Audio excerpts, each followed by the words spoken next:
کہ وہاں کی سڑکیں بنیں، وہاں کے لوگوں کو ریلیف ملے، وہاں لوگوں کو پانی میسر آئے، اور ٹینکروں میں نہیں گھروں پر پانی میسر آئے۔ اسی طرح وہاں کے لوگوں کا حق ہے کہ وہاں کے لوگوں کو بجلی میسر آئے۔ 12 گھنٹے 14 گھنٹے بجلی میسر نہیں آتی۔ لہٰذا اس موقع پہ میں ضرور کہوں گا ان سارے ظالموں سے، ان وڈیروں سے، ان جاگیرداروں سے، ان لوگوں سے کہ جنہوں نے اس کراچی شہر کو لوٹا ہے، اس کو کھسوٹا ہے، اس کے وسائل پر قبضہ کیا ہے، اس کا حل یہ ہے کہ ووٹ کی طاقت سے ان ظالموں کو، ان کراچی دشمنوں کو شکست دی جائے اور اپنا ووٹ ترازو کے پلڑے میں ڈالا جائے۔ ترازو انشاءاللہ تعالیٰ تعمیر کی علامت ہے، ترقی کی علامت ہے، انصاف کی علامت ہے، عدل کی علامت ثابت ہوگا۔ بہت بہت شکریہ۔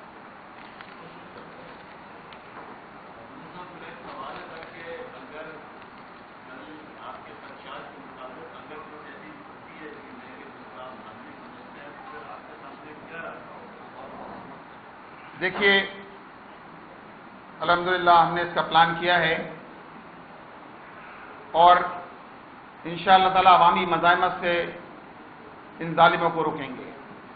ہم نے تو مطالبہ کیا ہے کہ رینجرز ہونا چاہیے، اسٹیٹک پوزیشن پر ہونا چاہیے۔ یہ قانون نافذ کرنے والے اداروں کی ذمہ داری ہے کہ یہ جو طریقہ کار اختیار کیا جا رہا ہے، پری پول رگنگ کی جا رہی ہے اور پولنگ کے دن بھی جس طرح کی بعض گز سنائی دے رہی ہے، ہنگامے کی، دھاندلی کی، ان ساری چیزوں کو روکنا لا اینڈ آرڈر قانون نافذ کرنے والے اداروں کی ذمہ داری بنتی ہے، رینجرز کی ذمہ داری ہے، پولیس کی ذمہ داری ہے کہ کم از کم ان 10 حلقوں میں تو آپ پولنگ درست طریقے سے کرا لیجئے۔ باقی جماعت اسلامی کی تیاری ہے، ہم عوام کے ساتھ مل کر انشاءاللہ تعالیٰ ان سارے ہتھکنڈوں کو ناکام بنائیں گے۔